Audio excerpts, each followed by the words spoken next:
안녕하세요. 중년들을 위한 꼭 필요한 정보를 전달하는 중년 사랑방입니다. 오늘은 치질 증상과 그 예방법에 대한 내용을 준비했습니다. 치질에 걸리면 뭔가 비위생적인 것 같고 창피한 느낌이 들어 주변에 제대로 말도 못하고 혼자서 끙끙 앓는 경우가 많습니다. 치질로 인해 병원에 간다고 생각을 하면 부끄럽기까지 합니다. 그렇다고 해서 참고 숨기며 증상을 악화시킬 것이 아니라 이런 증상을 잘 파악하고 빠르게 치료를 하셔야 할 것 같습니다. 그럼 본격적으로 치질 증상과 예방법 그리고 완화를 하는 방법에 대해 알아보도록 하겠습니다. 먼저 치질 증상에 대해 알아보겠습니다. 치질에도 다양한 종류가 있습니다. 치액, 치루, 치열, 항문 소양증, 항문 성병 등 여러 종류가 있지만 보통 대다수의 환자들이 겪는 치질은 치핵이라고 합니다. 치핵의 증상은 항문 내부 조직이 항문 밖으로 튀어나오는 증상인데 치질이 진행될수록 심한 통증과 출혈을 동반하고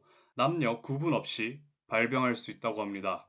이 치액은 초기에는 별다른 증상이 없어 큰 불편함을 못 느끼지만 시간이 지날수록 항문 내부 조직이 손으로 만져질 정도로 부어오르고 심한 통증을 유발하며 대표적인 증상인 출혈이 발생한다고 합니다.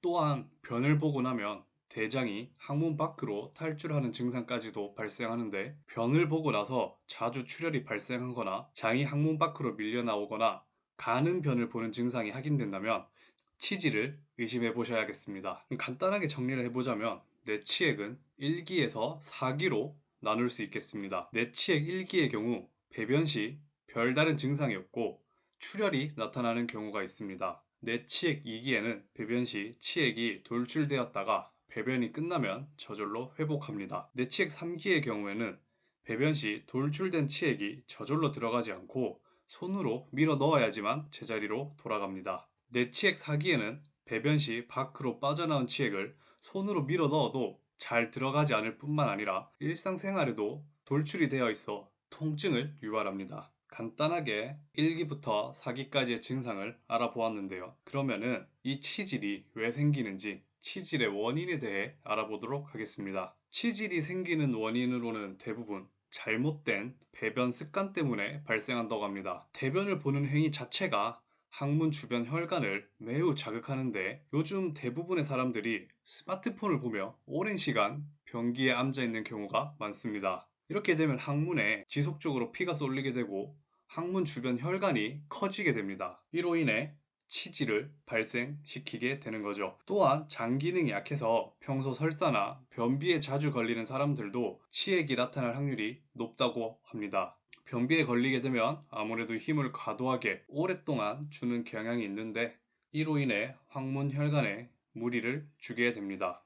평소 우리의 잘못된 습관으로 인해 발생하는 치질인데요. 그러면은 이 치질을 어떻게 하면 예방할 수 있는지 한번 알아보도록 하겠습니다. 치질 예방법에는 첫 번째, 용변 시 스마트폰 시청을 절대 금지하셔야 됩니다. 혹시 이 영상을 용변을 보시면서 시청하시는 시청자분 계실까요? 그렇다면 당장 이 영상을 멈추시기 바랍니다. 항문에 압력이 가해지는 시간이 길어지면 길어질수록 치질을 유발하거나 그 상태를 악화시킵니다. 절대 용변 시에는 스마트폰 시청 금지하시기 바랍니다. 두 번째, 자욕입니다. 매일 40도에서 50도씨 정도의 따뜻한 물로 5분에서 10분간 자욕을 해주면 항문 주변 혈액순환이 원활해지고 항문 근육을 부드럽게 풀어주는 효과가 있습니다. 때문에 치액 예방과 증상 완화에도 도움이 되기 때문에 하루 5분에서 10분 자욕해 주시면 정말 좋겠습니다. 충분한 수분과 섬유질 섭취, 하루 8잔 이상 충분히 수분을 섭취해 주시고 섬유질이 많은 음식을 섭취해 변비를 예방하는 것이 좋습니다. 하지만 경우에 따라 지나친 수분 섭취는 우리 몸에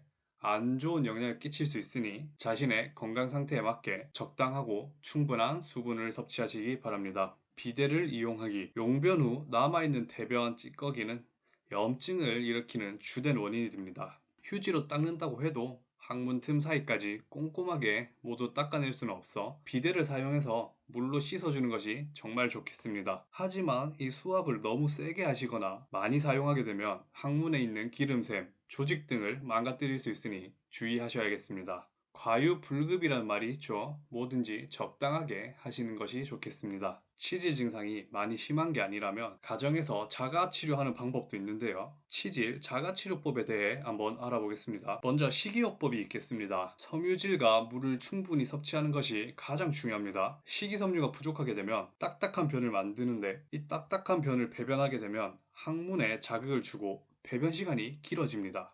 항문이 찢어진 치열한 자는 그 통증이 더 심하고 그 통증이 매우 심하겠죠.